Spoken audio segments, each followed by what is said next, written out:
Hello everyone. 2023 റിലീസായ true love has its own will എന്ന Chinese mini series ആണ് ഇന്ന് നമ്മൾ കാണാൻ പോകുന്നത്. ആദ്യമായിട്ടാണ് നമ്മുടെ വീഡിയോ കാണുന്നതെങ്കിൽ ചാനലൊന്ന് സബ്സ്ക്രൈബ് ചെയ്ത് അടുത്തുള്ള ബെല്ലൈക്കണും കൂടെ ഒന്ന് എനേബിൾ ചെയ്ത് വെച്ചേക്കണേ. എന്നാലേ നമ്മൾ വീഡിയോ അപ്ലോഡ് ചെയ്യുന്ന സമയത്ത് നിങ്ങൾക്ക് നോട്ടിഫിക്കേഷൻ വന്ന് പെട്ടെന്ന് തന്നെ വീഡിയോ നിങ്ങൾക്ക് കാണാൻ കഴിയുള്ളൂ. അതേപോലെ മൂവി മന്ത്ര എന്ന ഫേസ്ബുക്ക് പേജും ഒന്ന് ഫോളോ ചെയ്തേക്കണേ. എന്നാ നമുക്ക് നേരെ വീഡിയോയിലേക്ക് പോയാലോ. So once again it's me, welcome back to movie Mantra Malayalam. ഈ സീരീസിന്റെ തുടക്കത്തിൽ ജിയാങ് എന്ന ഒരു വളരെ ആക്റ്റീവ് ആയിട്ടുള്ള പെൺകുട്ടിയെയാണ് കാണിക്കുന്നത്. അവൾ അവളുടെ ഫ്രണ്ടിന് വേണ്ടി ബ്ലൈൻഡ് ഡേറ്റ് പാർട്ടിയിൽ പങ്കെടുക്കാൻ പോയിരിക്കുകയാണ്. അതേസമയം മറ്റൊരു സൈഡിൽ സുന്ദരനായ ഒരു പയ്യനെ അവന്റെ അസിസ്റ്റന്റ് വീൽ ചെയറിൽ തള്ളിക്കൊണ്ടു വരുന്നുണ്ട്. വീൽ ചെയറിലുള്ള ഈ പയ്യനും ബ്ലൈൻഡ് ഡേറ്റ് പാർട്ടിക്കാണ് പോകുന്നത്. അവിടെ നിന്ന് തനിക്ക് പറ്റിയ ഒരു പാർട്ട്ണറിനെ കണ്ടെത്താൻ കഴിയും എന്ന പ്രതീക്ഷയിലാണ് ആ പാർട്ടിക്ക് പോകുന്നത്. ജിയാങ് അങ്ങോട്ടേക്ക് സ്കേറ്റ് ചെയ്ത് വരുന്നുണ്ടായിരുന്നു. എന്നാൽ ബാലൻസ് തെറ്റി ഓപ്പോസിറ്റിൽ വീൽചെയറിൽ വരുന്ന ഈ പയ്യന്റെ മേലേക്ക് വീഴുകയും പെട്ടെന്ന് തന്നെ എഴുന്നേറ്റ് ആ പയ്യനോട് സോറി പറഞ്ഞ് ജിയാങ് അവിടുന്ന് വീണ്ടും സ്കേറ്റ്. അപ്പോഴാണ് അങ്ങോട്ടേക്ക് വീൽചെയറിൽ ഫങ് വന്നത്. ഒരു ബില്യണറിന്റെ രൂപത്തിൽ ഉണ്ടായിരുന്ന ഒരാൾ ഫങ്ങിനോട് മോശമായി പെരുമാറുന്നത് നിപ്പ് കണ്ടു. അയാളാണ് ഫങ് ഗ്രൂപ്പിന്റെ CEO എന്ന് കരുതി നിപ്പ് അയാളെ ഇംപ്രസ് ചെയ്യാൻ വേണ്ടി വീൽചെയറിലിരിക്കുന്ന നായകനെ അപമാനിക്കുന്ന രീതിയിൽ സംസാരിക്കും. ഇതെല്ലാം കണ്ടുകൊണ്ട് നിന്നിരുന്ന ജിയാങ് അങ്ങോട്ടേക്ക് വന്ന് നിപ്പിനോട് നിങ്ങളുടെ ഈ ബില്യണയറാണ് ഇദ്ദേഹത്തെ ഇടിച്ചത് എന്ന് പറഞ്ഞ് ഫങ്ങിനെ സപ്പോർട്ട് ചെയ്ത് സംസാരിച്ചു. എന്നാൽ നിപ്പ് അത് വിടാതെ അങ്ങനെയാണെങ്കിൽ നമുക്കൊരു കപ്പിൾ ഡാൻസ് കളിക്കാമെന്ന് പറയും. എന്നിട്ട് നിപ്പ് ബില്യണർ ആണെന്ന് കരുതിയ ആ പയ്യനെ പിടിച്ച് ഡാൻസ് കളിക്കാൻ തുടങ്ങി. എന്നാൽ ജിയാങ് നിപ്പിനെ ഇടിക്കുകയും ചെയ്യും. നിപ്പ് ആ പയ്യനെയും കൂട്ടി അവിടുന്ന് പോയി. ജിയാങ് ഫങ്ങിനോട് നിന്റെ വീക്ക്നെസ് നിന്റെ കുറവുകളായി കാണാതെ അതിനെ പോസിറ്റീവായി എടുത്ത് സ്ട്രോങ് ആവണമെന്നും ആളുകൾ ഇങ്ങനെ ഓരോന്ന് പറയുന്ന സമയത്ത് മിണ്ടാതിരിക്കാതെ അതിന് പ്രതികരിക്കണം എന്നും പറഞ്ഞ് അവനെ അവൾ ഉപദേശിച്ചു. പകരം ഫങ് ചിരിക്കുക മാത്രമാണ് ചെയ്തത്. പാർട്ടി കഴിഞ്ഞ് ജിയാങ് ഫങ്ങിനെയും കൊണ്ട് പുറത്തേക്ക് വന്നു. അവളുടെ കയ്യിൽ ഗിഫ്റ്റും ഉണ്ടായിരുന്നു. ഫങ് വളരെ സന്തോഷവാനായതുകൊണ്ട് ജിയാങ്ങിന് ഒരു വാച്ച് സമ്മാനമായി അവൻ കൊടുത്തു. അതേസമയം നിപ്പും ആ ബോയ്ഫ്രണ്ടും അങ്ങോട്ടേക്ക് കടന്നു വന്നു. നിപ്പ് വീണ്ടും ജിയാങ്ങിനെ ഓരോന്ന് പറഞ്ഞ് ഇറിറ്റേറ്റ് ചെയ്യാൻ നോക്കി. ജിയാങ്ങും അതിനെതിരെ സംസാരിച്ചു. ദേഷ്യം വന്ന നിപ്പ് അവിടുത്തെ സെക്യൂരിറ്റിയെ വിളിച്ച് ലോ ക്ലാസ് ആയിട്ടുള്ള ആളുകളെ പുറത്താക്കണമെന്ന് ആവശ്യപ്പെട്ടു. എന്നാൽ ആ സെക്യൂരിറ്റീസ് എല്ലാവരും ഫങ്ങിന്റെ ജോലിക്കാരായതുകൊണ്ട് ഫങ് കൈകൊണ്ട് ഒരു ആക്ഷൻ കാണിച്ചതും ആ സെക്യൂരിറ്റി വന്ന് നിപ്പിന്റെ മുഖത്തടിച്ചു. ബില്യണയർ ഫേക്ക് ആണെന്നും തെളിയിച്ചു. ഇത് കണ്ട നിപ്പ് താൻ ചതിക്കപ്പെട്ടു എന്ന് മനസ്സിലാക്കി നിലത്തിരുന്ന് കരയാൻ തുടങ്ങി. ഇത് കണ്ട ജിയാങ് നിപ്പിനെ പരിഹസിച്ച് ഓരോന്ന് പറഞ്ഞു. ഫങ് അതെല്ലാം ഒരു കൗതുകത്തോടെ നോക്കി നിന്നു. സത്യത്തിൽ ഫങ് ഗ്രൂപ്പിന്റെ CEO എന്നത് നായകൻ ഫങ് ആയിരുന്നു. ഫങ്ങിന്റെ കാലിന് യാതൊരു കുഴപ്പവും ഇല്ലായിരുന്നു. ഫങ്ങും അസിസ്റ്റന്റും സംസാരിക്കുന്ന സമയത്ത് ഫങ്ങിന്റെ വാച്ച് കയ്യിലില്ലാത്തത് കണ്ട അസിസ്റ്റന്റ് ആ വാച്ചിന് 3 മില്യൺ വിലയുണ്ട്, അത് കാണാതായതാണെങ്കിൽ പോലീസിൽ കംപ്ലൈന്റ് കൊടുക്കാമെന്നും പറയും. അതിന് ഫങ്ങും അതിന്റെ ആവശ്യമില്ല, ആ വാച്ച് ഞാൻ എൻ്റെ ഭാവി ഭാര്യയ്ക്ക് ഗിഫ്റ്റ് കൊടുത്തതാണെന്നും പറയും. കാരണം ഫങ്ങിന് ജിയാങ്ങിനെ അത്രയ്ക്കും ഇഷ്ടമായി തുടങ്ങിയിരുന്നു. അടുത്ത ദിവസം ഫങ് അവൻ വാങ്ങിയ പുതിയ ഹോട്ടലിലേക്ക് എത്തി. എന്നാൽ ഫങ് ഒരു CEO പോലെയല്ലാതെ ഒരു കസ്റ്റമറിനെ പോലെയാണ് ആ ഹോട്ടലിലേക്ക് എത്തിയത്, അതും വീൽചെയറിൽ. ഹോട്ടലിൽ സ്റ്റാഫിന്റെ പെരുമാറ്റവും ഹോട്ടലിന്റെ കണ്ടീഷനും എങ്ങനെയൊക്കെ ഉണ്ടെന്ന് മനസ്സിലാക്കാൻ വേണ്ടിയാണ് ഫങ് ഇങ്ങനെ വന്നിരിക്കുന്നത്. അതേ ഹോട്ടലിലാണ് ജിയാങ് ജോലി ചെയ്യുന്നത്. ഹോട്ടലിലേക്ക് കസ്റ്റമേഴ്സിനെ ആകർഷിക്കാൻ വേണ്ടി ജിയാങ് ഹോട്ടലിന് മുൻപിൽ നിന്ന് ഇളന്നി വിൽക്കുന്നുണ്ടായിരുന്നു. അപ്പോഴാണ് ഫങ് ജിയാങ്ങിന്റെ മുന്നിലേക്ക് വന്നത്. ജിയാങ് ഫങ്ങിനെ കണ്ടതും അവൾക്ക് വളരെ സന്തോഷമായി. അപ്പോൾ ഫങ് അസിസ്റ്റന്റിനെ കോൾ ചെയ്ത് ഡിസേബിൾഡ് ആയിട്ടുള്ള ആളുകളുടെ ഡിസ്കൗണ്ടിനെ കുറിച്ച് സംസാരിക്കെ അതൊന്നും ഇഷ്ടമായില്ല. എന്നിട്ട് ഫങ്ങിനോട് ഇവിടെ ഡിസേബിൾഡ് ആയിട്ടുള്ള ആളുകൾക്ക് വേണ്ടിയുള്ള റൂമൊന്നും ഇല്ല എന്ന് പറയും. പക്ഷേ ജിയാങ് മാനേജർ ലേഡിയോട് വഴക്കിട്ട് ഫങ്ങിനെ വീൽചെയറോട് കൂടെ ഡിസേബിൾഡ് ആയിട്ടുള്ളവരുടെ റൂം താൻ കാണിച്ചു തരാമെന്നും പറഞ്ഞ് ഹോട്ടലിലെ ഒരു റൂമിലേക്ക് കൂട്ടിക്കൊണ്ടു പോകും. പക്ഷേ ആ റൂമിൽ എയർ കണ്ടീഷൻ ഇല്ലായിരുന്നു. അതുകൊണ്ട് എയർ കണ്ടീഷൻ റെഡിയാക്കി കൊടുക്കാൻ മാനേജർ ലേഡി ജിയാങ്ങിനോട് തന്നെ ആജ്ഞാപിച്ചു. എന്നാൽ ജിയാങ് മറ്റൊന്നും ആലോചിക്കാതെ ആ എയർ കണ്ടീഷൻ റെഡിയാക്കി കൊടുക്കും. ഇതെല്ലാം അതിശയത്തോടെയാണ് ഫങ് നോക്കിക്കണ്ടത്. എന്നിട്ട് ഇതിനെക്കുറിച്ച് ഫങ് ജിയാങ്ങിനോട് ചോദിച്ചതും ജിയാങ് തനിക്ക് പ്ലംബർ സർട്ടിഫിക്കറ്റും മെക്കാനിക്കൽ സർട്ടിഫിക്കറ്റും ഇലക്ട്രീഷ്യൻ സർട്ടിഫിക്കറ്റും ഒക്കെ ഉണ്ടെന്ന് അഭിമാനത്തോടെ പറഞ്ഞു. അങ്ങനെ പറഞ്ഞുകൊണ്ട് മേശയുടെ മുകളിൽ നിന്ന് ജിയാൻ കാലു തെറ്റി താഴെ വീഴാൻ പോയി. എന്നാൽ ജിയാൻ വീഴാൻ പോകുന്നത് കണ്ട ഫങ് ആ വീൽചെയറിൽ നിന്ന് എഴുന്നേറ്റ് ജിയാങ്ങിനെ പിടിച്ചു. ഫങ് വീൽചെയറിൽ നിന്നും എഴുന്നേറ്റ് നിൽക്കുന്നത് കണ്ട ജിയാങ് ഇതെന്തോ മെഡിക്കൽ മിറാക്കാണെന്നും പറഞ്ഞ് ഫങ്ങിനെ വീണ്ടും ഇങ്ങനെ എഴുന്നേറ്റാലും പെട്ടെന്ന് നിൽക്കണ്ട എന്ന് പറഞ്ഞ് അവനെ വീൽചെയറിൽ തന്നെ ഇരുത്തും. അങ്ങനെ ഇവർ രണ്ടുപേരും സംസാരിക്കുന്നത് കണ്ടുകൊണ്ടുവന്ന മാനേജർ ലേഡിയും നീ ഇവിടെ എന്ത് ചെയ്യാണ്? ഒരു ദിവസം 100 കസ്റ്റമേഴ്സിനെയെങ്കിലും ഈ ഹോട്ടലിലേക്ക് നീ ആകർഷിക്കണം, എന്നാലേ നിനക്ക് ബോണസ് ഡബിളാക്കി കിട്ടുള്ളൂ എന്ന് കളിയാക്കിയും ഒപ്പം ഗൗരവത്തോടെയും പറഞ്ഞു. അതിന് ജിയാങ്ങും 100 പേരെയൊക്കെ ഞാൻ എങ്ങനെയാണ് അട്രാക്ട് ചെയ്ത് റൂം എടുപ്പിക്കുന്നത് എന്ന് ചോദിച്ചതും ഫങ്ങും നിനക്കതിന് സാധിക്കുമെന്ന് പറഞ്ഞ് ജിയാങ്ങിനെ ഫങ് സപ്പോർട്ട് ചെയ്തു. അങ്ങനെ ജിയാങ്ങും ഫങ്ങും ഹോട്ടലിന് പുറത്ത് വന്നിരുന്ന് കസ്റ്റമേഴ്സിനെ ആകർഷിക്കാനായി ഓരോന്ന് ചെയ്യുന്നുണ്ട്. എന്നാൽ ആരും അങ്ങോട്ടേക്ക് വന്നില്ല. എന്നാൽ കുറച്ച് സമയം കഴിഞ്ഞപ്പോൾ കുറച്ച് ബസ്സുകളിൽ ആ ഹോട്ടലിൽ സ്റ്റേ ചെയ്യാൻ വേണ്ടി ആളുകൾ വരാൻ തുടങ്ങി. ഇത് കണ്ട ജിയാങ്ങിന് വളരെ സന്തോഷമായി. സത്യത്തിൽ ഇത് ഫങ് സെറ്റ് ചെയ്ത ആളുകളായിരുന്നു. ഫങ്ങിന്റെ അസിസ്റ്റന്റ് ആണ് ഗസ്റ്റുകളെ അങ്ങോട്ടേക്ക് എത്തിച്ചത്. ഫങ്ങിന്റെ അസിസ്റ്റന്റിനോട് ജിയാങ് നന്ദി പറഞ്ഞു. 100 പേരിൽ കൂടുതൽ ആളുകൾ ഹോട്ടലിലേക്ക് ഗസ്റ്റുകളായി വന്നത് കണ്ട് ജിയാങ് സന്തോഷം കൊണ്ട് തുള്ളിച്ചാടി. അതിനുശേഷം ഹോട്ടലിന്റെ ഡയറക്ടർ അങ്ങോട്ടേക്ക് വന്ന് റൂംസ് എല്ലാം ഫുള്ളായതുകൊണ്ട് ബോണസ് മാനേജർ ലേഡിക്ക് കൊടുത്തു. മാനേജർ ലേഡിയും അത് സ്വീകരിക്കുന്നത് കണ്ട ജിയാങ്ങും അതിനെതിരെ ബഹളമുണ്ടാക്കി. അതിന് മാനേജർ ലേഡി തന്റെ കഴിവുകൊണ്ടാണ് ഗസ്റ്റുകൾ വന്നത് എന്ന് പറയും. ജിയാങ്ങും താൻ ആകർഷിച്ചത് കൊണ്ടാണ് ഗസ്റ്റുകളെല്ലാം ഈ ഹോട്ടലിലേക്ക് വന്നത്, ബോണസ് തനിക്ക് അർഹതപ്പെട്ടതാണെന്നും പറയും. എന്നാൽ മാനേജർ ലേഡി വാക്ക് മാറ്റി പറഞ്ഞതുകൊണ്ട് രണ്ടുപേരും തമ്മിൽ ഒരു വാക്കേറ്റമുണ്ടായി. ജിയാങ് മാനേജർ ലേഡിയോട് ഇതിനെല്ലാം ഫങ് സാക്ഷിയാണെന്ന് പറയുന്നത് കേട്ട് മാനേജർ ലേഡിയും ഏത് ആ വീൽചെയറിൽ ഇരിക്കുന്നവനോ, അവനൊക്കെ പറഞ്ഞാൽ ആര് വിശ്വസിക്കാനാണ്? ഇവിടേക്ക് പുതിയ CEO വരുന്നുണ്ട്, അതിനു മുൻപ് ഇവിടുന്ന് പോകാൻ നോക്ക് എന്ന് ആ ലേഡി ജിയാങ്ങിനോട് പറയും. ഈ സമയം CEO എത്തിക്കഴിഞ്ഞു എന്നൊരു ശബ്ദം കേൾക്കും. ഇവർ അങ്ങോട്ടേക്ക് നോക്കിയതും ഫങ് അവന്റെ ഗാർഡ്സിന്റെ കൂടെ അങ്ങോട്ടേക്ക് നടന്നു വരുന്നത് ഇവർ കണ്ടു.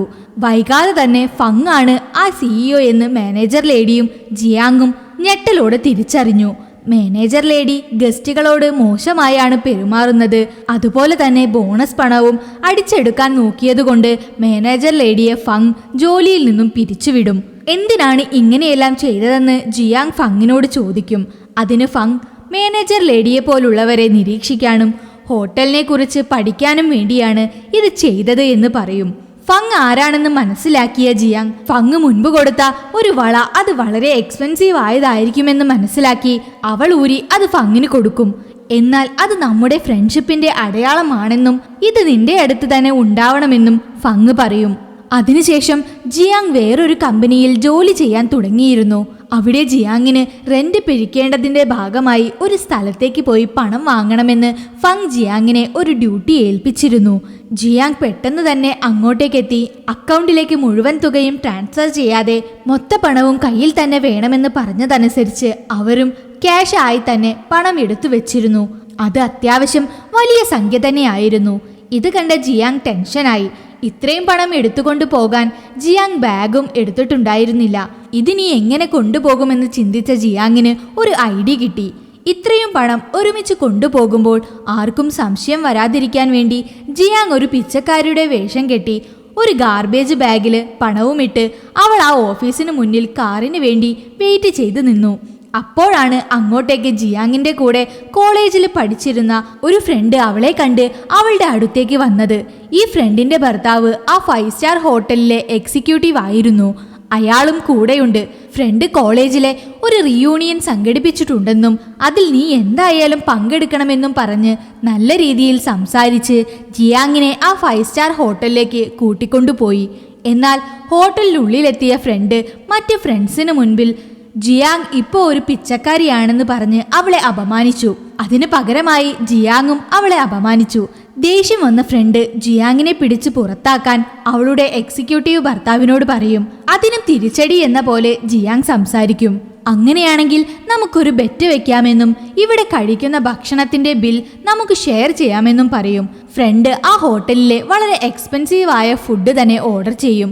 അങ്ങനെ ഭക്ഷണം കഴിച്ചു കഴിഞ്ഞതും ബില്ല് വന്നപ്പോൾ അത് 1.5 മില്യൺ യെന്നിന് മുകളിൽ തുക വന്നു. ഇത്രയും ബില്ലാകുമെന്ന് ഫ്രണ്ട് വിചാരിച്ചിരുന്നില്ല. ഭർത്താവിനോട് അത്രയും തുക അഫോർഡ് ചെയ്യാൻ കഴിയുമോ എന്ന് രഹസ്യമായി അവൾ ചോദിച്ചു. അയാൾ ഞാൻ ഈ ഹോട്ടലിന്റെ മാനേജറെ കണ്ടിട്ട് വരാമെന്നും പറഞ്ഞ് അവിടുന്ന് എഴുന്നേറ്റ് പോവുകയും ചെയ്തു. ഇതെല്ലാം കണ്ടുകൊണ്ടിരുന്ന ജിയാങ്ങിനോട് ഫ്രണ്ട് ഈ തുകയുടെ 1/4 പോലും നിനക്ക് അടയ്ക്കാൻ കഴിയില്ലല്ലോ എന്ന് പറഞ്ഞതും ജിയാങ് സ്പോട്ടിൽ തന്റെ ഗാർബേജ് ബാഗിനകത്ത് വെച്ചിരുന്ന പണത്തിന്റെ കെട്ടുകൾ എടുത്ത് മേശപ്പുറത്ത് വെക്കാൻ തുടങ്ങി. ഇത് കണ്ട എല്ലാവരും ഞെട്ടി. ഫ്രണ്ടും ഇതിവൾ ഈ 5 സ്റ്റാർ ഹോട്ടലിൽ നിന്ന് മോഷ്ടിച്ചതാവാനേ വഴിയുള്ളൂ എന്ന് ഒരു ആരോപണം പറഞ്ഞു തുടങ്ങി. അതേസമയം അങ്ങോട്ടേക്ക് വന്ന മാനേജറും ഫ്രണ്ടിന്റെ ഹസ്ബൻഡിനെ തല്ലി. അവർക്ക് വേണ്ടിയാണ് നീ വർക്ക് ചെയ്യുന്നത്, ഇത് ഫങ്ങിന്റെ കീഴിലുള്ള ഹോട്ടലാണ്, അത് നമ്മൾ റെന്റിനെടുത്ത് നടത്തുന്നു എന്നേ ഉള്ളൂ, ഇവർ ഫങ്ങിന്റെ ഭാര്യയാണ് എന്നെല്ലാം പറഞ്ഞതും എല്ലാവരും ഞെട്ടി. ഫ്രണ്ടിന് ഇനി എന്ത് ചെയ്യണമെന്നറിയില്ലായിരുന്നു. ജിയാങ് അങ്ങോട്ടേക്ക് വന്ന് മാനേജറിനോട് ഈ ബില്ലിന്റെ പാതി ഞാൻ പേ ചെയ്തിട്ടുണ്ട്, ബാക്കി ഇവർ പേ ചെയ്തില്ലെങ്കിൽ എന്ത് ചെയ്യണമെന്നറിയാലോ എന്ന് പറഞ്ഞ് ജിയാങ് അവിടുന്ന് പോയി. അടുത്ത ദിവസം ഓഫീസിൽ ജിയാങ്ങും ഫങ്ങും ഒരുമിച്ച് സംസാരിക്കുന്ന സമയം ഡയറക്ടർ അങ്ങോട്ടേക്ക് കയറി വന്നു. ജിയാങ് ഫങ്ങിനെ വിട്ട് അവിടെ നിന്നും പോയി. എന്നിട്ടൊരു മെസ്സേജും അയച്ചു. കമ്പനിയിലുള്ളവർ നമ്മുടെ റിലേഷൻഷിപ്പിനെ കുറിച്ച് അറിയണ്ട എന്നായിരുന്നു ആ മെസ്സേജ്. ഫങ്ങും അത് മെയിൻറ്റെയിൻ ചെയ്തു. ഫങ് ഒരു കമ്പനി ട്രിപ്പിന് പോകുകയാണെന്നും താൻ വരുന്നതുവരെ കമ്പനിയിലെ എല്ലാ ചുമതലകളും നല്ല രീതിയിൽ ചെയ്യണമെന്നും ഫങ് ഡയറക്ടറിനെ ഏൽപ്പിച്ചു. എന്നാൽ ഫങ് ബിസിനസ് ട്രിപ്പിന് പോയതും ഡയറക്ടർ പുതിയ എംപ്ലോയിയായി അയാളുടെ ഭാര്യയെ കമ്പനിയിലേക്ക് കൊണ്ടുവന്നു. ഇതെല്ലാം ജിയാങ്ങും നിരീക്ഷിക്കുന്നുണ്ടായിരുന്നു. ഭാര്യയെ എംപ്ലോയിയായി കൊണ്ടുവന്ന ഡയറക്ടറിനോട് ജിയാങ് അതിനെ ചോദ്യം ചെയ്തു. എന്നാൽ ഡയറക്ടറിന്റെ ഭാര്യ ജിയാങ്ങിനോട് കയർത്ത് സംസാരിച്ചു. ജിയാങ്ങും അതിനു പകരം സംസാരിച്ചു. തന്റെ ഭാര്യയോട് മോശമായി സംസാരിച്ചു എന്നതുകൊണ്ട് ഡയറക്ടർ ജിയാങ്ങിനെ പ്രയാസമുള്ള ഒരു ജോലി ഏൽപ്പിച്ചു. അത് ചെയ്തില്ലെങ്കിൽ ജോലിയിൽ നിന്നും പിരിച്ചുവിടുമെന്നും ജിയാങ്ങിനെ ഡയറക്ടർ വാൺ ചെയ്തു. അന്ന് രാത്രി ജിയാങ് ഫങ്ങിനെ വീഡിയോ കോൾ ചെയ്ത് നടന്ന കാര്യങ്ങളൊക്കെ അറിയിച്ചു. ജിയാങ് ഡയറക്ടർ ഏൽപ്പിച്ച ബിസിനസ് പ്രപ്പോസൽ നല്ല രീതിയിൽ തന്നെ കംപ്ലീറ്റ് ചെയ്തു. പിറ്റേ ദിവസം കമ്പനിയുടെ ബിസിനസ് പ്രപ്പോസൽ സക്സസ് ആയതുകൊണ്ട് അത് ചെയ്തയാൾക്ക് ബോണസ് കൊടുക്കുന്നു എന്ന് പറഞ്ഞ് ഡയറക്ടർ ബോണസ് ജിയാങ്ങിന് കൊടുക്കാതെ അത് അയാളുടെ ഭാര്യയ്ക്ക് കൊടുക്കും. ഇത് ജിയാങ് ചോദ്യം ചെയ്തതും ഡയറക്ടർ അത് അവഗണിച്ച് കൂടുതൽ പ്രശ്നമുണ്ടാക്കിയാൽ ജോലിയിൽ നിന്നും പിരിച്ചുവിടുമെന്നും പറഞ്ഞു. അതേസമയം കമ്പനിയുടെ സിഇഒ ഫങ് അങ്ങോട്ടേക്ക് കടന്നു വന്നു. എന്നിട്ട് എന്താണ് ഇവിടെ നടക്കുന്നത് എന്ന് ഫങ് ഡയറക്ടറിനോട് ചോദിക്കും. ഡയറക്ടർ ജിയാങ് ഒരുപാട് തെറ്റുകൾ ചെയ്തു എന്ന് ആരോപിച്ചു. വൈകാതെ തന്നെ ഫങ് ജിയാങ് തന്റെ ഭാര്യയാണെന്നും ഇവിടെ ഓഫീസിൽ എന്തൊക്കെയാണ് നടന്നതെന്ന് തനിക്കറിയാമെന്നും പറഞ്ഞ് ഡയറക്ടറിന്റെ തെറ്റുകൾ ചൂണ്ടിക്കാണിച്ച് അയാളെ കമ്പനിയിൽ നിന്നും പുറത്താക്കി. അതിനുശേഷം ഒരു ദിവസം ജിയാങ് ഫങ്ങിനെ അവളുടെ അച്ഛനെ പരിചയപ്പെടുത്തി കൊടുക്കാൻ വേണ്ടി ജിയാങ്ങിന്റെ വീട്ടിലേക്ക് വിളിച്ചുകൊണ്ടുവരും. എന്നാൽ ജിയാങ്ങിന്റെ അച്ഛൻ ഫങ്ങിനെ കണ്ടതും ഷോക്കായി. കാരണം അവർ തമ്മിൽ ആദ്യമേ പരിചയപ്പെട്ടിരുന്നു. ഫങ് ഒരു സാധാരണക്കാരനാണെന്നും ഭക്ഷണത്തിനു വേണ്ടി കഷ്ടപ്പെടുന്നവനുമാണെന്നാണ് അച്ഛൻ കരുതിയിരുന്നത്. അതുകൊണ്ട് തന്നെ ഇവർ രണ്ടുപേരുടെയും പ്രണയം അംഗീകരിക്കാൻ അച്ഛൻ തയ്യാറായിരുന്നില്ല. ദരിദ്രനായ ഒരുത്തന് തന്റെ മകളെ കെട്ടിച്ചു കൊടുക്കില്ല എന്നും പറഞ്ഞ് അച്ഛൻ ഫങ്ങിനെ അടിക്കാൻ വന്നു. ഈ സമയം അങ്ങോട്ടേക്ക് വന്ന ജിയാങ്ങിന്റെ ആന്റി നമുക്ക് സംസാരിച്ച് തീരുമാനിക്കാമെന്നും പറഞ്ഞ് അവരെ വീടിനകത്തേക്ക് കൂട്ടിക്കൊണ്ടുപോയി. എന്നിട്ട് വളരെ തരം താണ രീതിയിൽ ജിയാങ്ങിന്റെ അച്ഛന്റെ ജോലിയെക്കുറിച്ചുമെല്ലാം പറഞ്ഞ് സംസാരിച്ചു. ഇതിനു പകരമായി ജിയാങ്ങും സംസാരിക്കാൻ ആരംഭിച്ചതും ആന്റിയുടെ മകൾ, നിനക്ക് പണ്ടേ എൻ്റെ അത്ര സൗന്ദര്യമില്ലല്ലോ, എന്നെ കല്യാണം കഴിക്കാൻ പോകുന്നത് ഒരു പണക്കാരനാണ്, അദ്ദേഹത്തിന്റെ കമ്പനിയിലേക്ക് ഫങ് ഗ്രൂപ്പ് അധികം വൈകാതെ തന്നെ ഇൻവെസ്റ്റ് ചെയ്യും, അപ്പോൾ അദ്ദേഹം വീണ്ടും സമ്പന്നനാകും, അതുകൊണ്ട് വലിയ കാര്യങ്ങളൊന്നും നീ ചിന്തിക്കാൻ പാടില്ല എന്ന് അഹങ്കാരത്തോടെ പറയും. ഇതെല്ലാം കേട്ട ജിയാങ്ങും ഫങ്ങും പരസ്പരം നോക്കി പുഞ്ചിരിച്ചു. എന്നാ ആന്റി നിർത്താതെ വീണ്ടും തന്റെ മരുമകൻ വലിയ ആളാണ്, അവനിപ്പോ ഇങ്ങോട്ടേക്ക് വരും, അവൻ വന്നാൽ നിങ്ങളുടെ മരുമകനോട് അവനോട് വല്ല ജോലിയും അപേക്ഷിക്കാൻ പറഞ്ഞു നോക്ക്, വല്ല വാച്ച്മാന്റെ ജോലിയും കിട്ടുമായിരിക്കും എന്ന് പറഞ്ഞുകൊണ്ടിരിക്കുന്ന സമയത്ത് ആന്റിയുടെ മരുമകൻ അങ്ങോട്ടേക്ക് വന്നു. അവിടെ സോഫയിൽ അമ്മായിയമ്മയുടെ കൂടെ ഇരുന്ന് അയാൾ സമ്പന്നനാണെന്ന് അഹങ്കാരം കാണിക്കാൻ തുടങ്ങി. അവൻ ഫങ്ങിനെ ശ്രദ്ധിച്ചിരുന്നില്ല. അപ്പോഴാണ് ഫങ് സംസാരിച്ചു തുടങ്ങിയത്. ഇത് ശ്രദ്ധിച്ച ആ പയ്യൻ ഫങ്ങിനെ കണ്ടതും അവന് മുന്നിൽ അമിത വിനയത്തിൽ നിൽക്കുന്നത് കണ്ട അമ്മായിയമ്മയും ഫിയാൻസിയും ഞെട്ടിത്തരിച്ചു നിന്നു. ഫങ് ആണ് ഇവർ പറഞ്ഞിരുന്ന കമ്പനിയുടെ CEO എന്ന് കേട്ടപ്പോൾ അവിടെയുള്ള എല്ലാവരും ഒന്ന് ഞെട്ടി.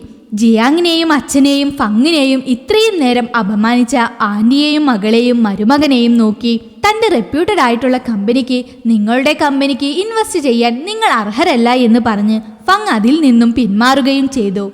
അതിനുശേഷം ഫങ്ങിനോട് മോശമായി പെരുമാറിയതിൽ കുറ്റബോധം തോന്നിയ ജിയാങ്ങിന്റെ അച്ഛൻ ഫങ്ങിനോട് മാപ്പ് പറഞ്ഞ് ഫങ്ങിനെ തന്റെ മരുമകനായി സ്വീകരിക്കാൻ സമ്മതമാണെന്നും പറഞ്ഞു. അങ്ങനെ വളരെ അടുത്ത ദിവസം തന്നെ അവർ ഒഫീഷ്യലി മാരേജ് ചെയ്യാൻ തീരുമാനിച്ചു.